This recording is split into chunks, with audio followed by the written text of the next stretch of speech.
बीडमध्ये राजकीय वरदहस्त असलेल्या कार्यकर्त्याच्या मारहाणीचा आणखी एक व्हिडिओ आता समोर आलाय। अजित पवार राष्ट्रवादीचे आमदार प्रकाश सोळंके यांच्या कार्यकर्त्यानं मारहाण केल्याचा आरोप या प्रकरणामध्ये आहे आणि मारहाण झालेल्या अशोक सोळंके यांच्याकडून संरक्षणासाठी जिल्हाधिकाऱ्यांना पत्र दिलं गेलंय। आमदार सोळंके यांचा कार्यकर्ता सुशील सोळंके आणि साथीदारांनी मारहाण केल्याचा आरोप आहे। आमदार प्रकाश सोळंके पोलिसांवर दबाव टाकून केस मॅनेज करतायत असा सुद्धा आरोप आहे। 21 ऑगस्ट 2024 रोजी झालेल्या मारहाणीचा हा व्हिडिओ आहे जो व्हायरल होतोय। बीडच्या माजलगाव तालुक्यातील सादोळा इथे सुशील सोळंकेसह त्याच्या साथीदारांपासून माझ्या जीवाला धोका असून त्याच्यावर ठोस कारवाई केली नाही तर उपोषण करणार असा इशारा सुद्धा अशोक सोळंके यांनी दिलेला आहे। आपण ही दृश्य पाहतोय, मारहाण करण्यात आलेली आहे आणि त्याचं हे सीसीटीव्ही फुटेज आहे ज्या सगळ्या संदर्भात आता आरोप केले गेलेले आहेत। बीडमधलं आणखी एक हे मारहाणीचं प्रकरण समोर येत आहे। मारहाण झालेल्या व्यक्तीने जिल्हाधिकाऱ्यांना पत्र दिलेलं आहे। आपल्या जीवाला धोका आहे असं त्यांचं म्हणणं आहे आणि या संदर्भात जर कारवाई झाली नाही योग्य वेळेत तर आपण उपोषण करणार असा सुद्धा इशारा संबंधिताने दिलेला आहे।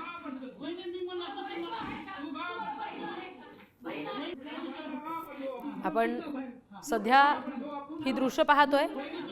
बीडमध्ये नेमकं काय चाललंय असा प्रश्न पडावा अशी ही दृश्य आहेत। पहिल्या दृश्यांमध्ये आपण सध्या दृश्य पाहतोय ती म्हणजे आमदार सोळंकेच्या कार्यकर्त्यांकडून जी मारहाण झालेली आहे त्याबाबतचा जो आरोप केला जातोय त्या मारहाणीचं हे फुटेज आहे, सीसीटीव्ही फुटेज।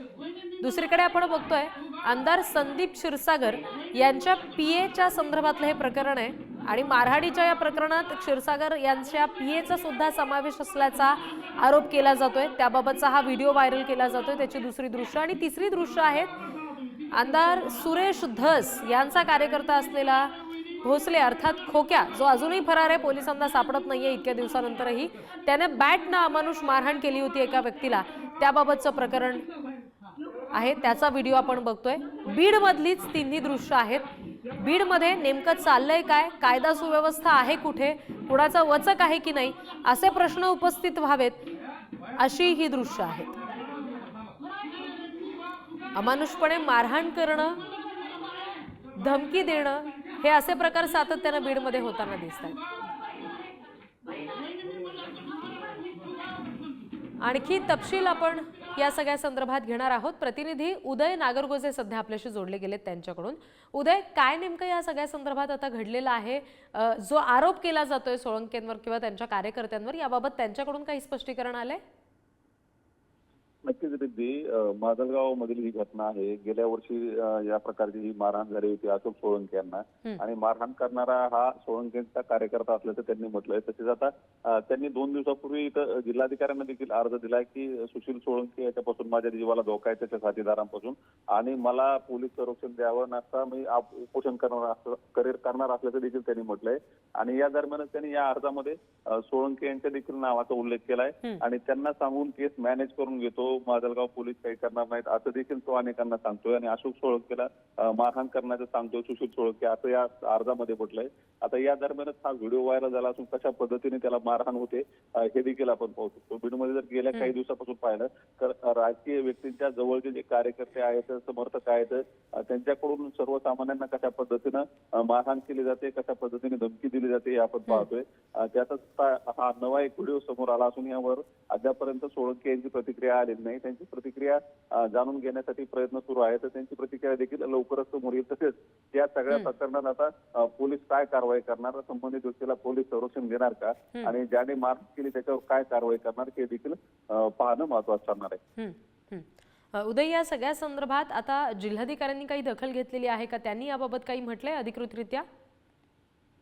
नाही, जिल्हाधिकारी आणि पोलीस अधीक्षक अशा दोघांनाही अर्ज देण्यात आला आहे, परंतु त्यांची मात्र त्यानंतर प्रशासनाने यावर काय कारवाई केली, काय भूमिका घेतली हे मात्र अद्याप समोर आलेलं नाही।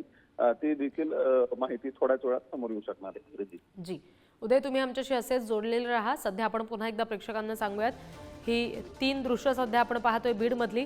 बीडमध्ये मारहाणीचे जे काही अमानुष प्रकार घडतायत त्या संदर्भातली ही दृश्य आहेत। बीडमध्ये नेमकं काय चाललंय, कायदा सुव्यवस्था आहे कुठे असा प्रश्न उपस्थित व्हावा अशी ही दृश्य आहेत. पहिल्या दृश्यामध्ये आपण बघतोय आमदार प्रकाश सोळंकेंच्या कार्यकर्त्यावर आरोप झालेला आहे अमानुष मारहाणीचा. त्याच्यापासून आपल्या जीवाला धोका आहे असं सुद्धा मारहाण झालेल्या व्यक्तीचं म्हणणं आहे. दुसरी दृश्य आमदार संदीप क्षीरसागर यांच्या पीएनं मारहाण केल्यासंदर्भातला जो आरोप केला जातोय त्या प्रकरणातली दृश्य आहेत, त्याचं सीसीटीव्ही फुटेज आहे. तर तिसरी दृश्य आहेत आमदार सुरेश धस यांचा कार्यकर्ता असलेला खोक्या भोसले अर्थात सुरेश भोसले याला सुद्धा आता शोधलं जात आहे. अजूनही तो फरार आहे, मात्र त्यानं बॅटनं एका व्यक्तीला अमानुष मारहाण केलेली आहे. त्याची ही दृश्य आपण सध्या पाहतोय. पुन्हा एकदा आपण प्रतिनिधी उदय यांच्याशी या संदर्भात बोलणार आहोत. उदय, आपण सध्या प्रेक्षकांना ही तिन्ही दृश्य दाखवतोय. बीडमध्ये कायदा आणि सुव्यवस्था नाहीच असं वाटायला लागावं राज्यभरातल्या जनतेला, अशी ही दृश्य आहेत असं म्हणावं लागेल. नक्कीच रिद्धी, बीडमध्ये जर गेल्या काही दिवसातील घटना पाहिल्या तर हे सगळ्या घटना या राजकीय नेत्यांच्या संबंधित कार्यकर्त्यांनी घडवलेल्या आहेत. त्यांचा कुठेतरी या सगळ्यामध्ये संबंध आहे आणि यामधील जे पीडित व्यक्ती आहेत ते सर्वसामान्य व्यक्ती आहेत असंच दिसतंय. आणि मग अशा सगळ्या याच्यात राजकीय वरदहस्त असल्यामुळे पोलीस देखील कारवाई करण्यास उशीर करतात, विलंब करतात, असा देखील आरोप गेल्या काही दिवसापासून होत आलेला आहे. आपण तिन्ही जर प्रकरण बघितले तर या तिन्ही प्रकरणांमध्ये पीडित व्यक्ती जी आहे ती तक्रार देण्यासाठी पुढे येत नव्हती. त्यानंतर तक्रार दाखल झाली परंतु कारवाईला देखील विलंब झाल्याचं आपण सगळ्यांनी पाहिलंय. एकंदरीतच या सगळ्या घटनांमुळे बीडमध्ये कायदा आणि सुव्यवस्था आहे का आणि पोलीस यंत्रणा नेमकी काय करते असा प्रश्न उपस्थित केला जातोय. आपण जर बघितलं तर जो सतीश भोसले आहे त्याने मारहाण केल्याचा व्हिडिओ व्हायरल झाला होता. त्याच्यानंतर त्याने आणखी ढकणे पिता पुत्राला मारहाण केली होती आणि त्यानंतर गुन्हा दाखल होऊन 5 दिवस झाले तरी देखील पोलीस आतापर्यंत पोहोचू शकलेले नाही त्याच्यापर्यंत. दुसरीकडे आमदार संदीप क्षीरसागर यांचे सुविधायक असतील तसेच इतर कार्यकर्ते असतील यांच्या उपस्थितीत जी मारहाणीची घटना घडली होती त्या प्रकरणात तर तक्रारच दाखल नाहीये. त्याच्यामुळे पोलिसांनी अजून कुठलीही कारवाई केली नाही. आणि त्याच्यानंतर हा सोळंके यांच्या कार्यकर्त्याचा तिसरा व्हिडिओ समोर आला. यामध्ये संबंधित व्यक्ती आता पोलीस संरक्षणाची मागणी करतोय, माझ्या जीवाला धोका असल्याचं सांगतोय. यामुळे आता कुठेतरी बीडमध्ये जे राजकीय व्यक्ती आहेत त्यांच्याकडून अशा पद्धतीचं जर त्यांच्या कार्यकर्त्यांकडून जर अशा घटना घडत असतील तर सर्वसामान्य व्यक्तींनी करायचं काय आणि दाद कोणाकडे मागायची असा खरा प्रश्न निर्माण झालाय. प्रीती जी, निश्चित.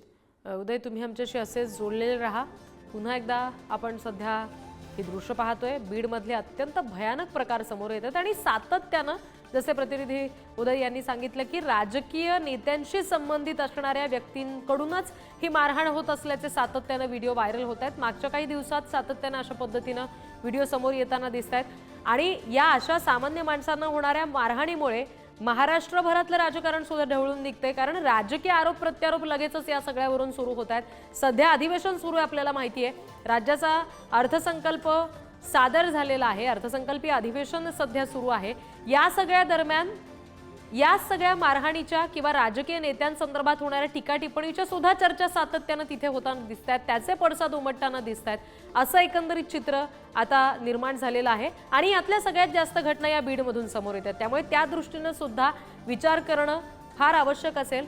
पोलिसांचा वचक इथं बसणं अत्यंत आवश्यक आहे. कारण राजकीय वरदहस्ताचा आरोप सातत्यानं होणं आणि त्या मागे विचार करायचा झाला तर सामान्य माणसांना अशा पद्धतीनं मारहाण होणं, त्याचे धडधकट पुरावे समोर येणं, या सगळ्यानंतर तरी प्रशासनानं गांभीर्यानं याचा विचार करायला हवा. आत्ता बीडचं पालकमंत्रीपद हे उपमुख्यमंत्री आणि अर्थमंत्री अजित पवार यांच्याकडे आहे. त्यामुळे त्यांच्याकडून विशेष अपेक्षा बीडकरांना जशी आहे तशी राज्यभरातल्या जनतेला आहे असं सुद्धा म्हणावं लागेल. कारण आपण प्रत्यक्ष या प्रदेशात राहत नसलो तरी सुद्धा तिथे सुरू असणारे हे सगळे प्रकार पाहता, अमानुष मारहाण पाहता निश्चित चिंता व्यक्त होतीये.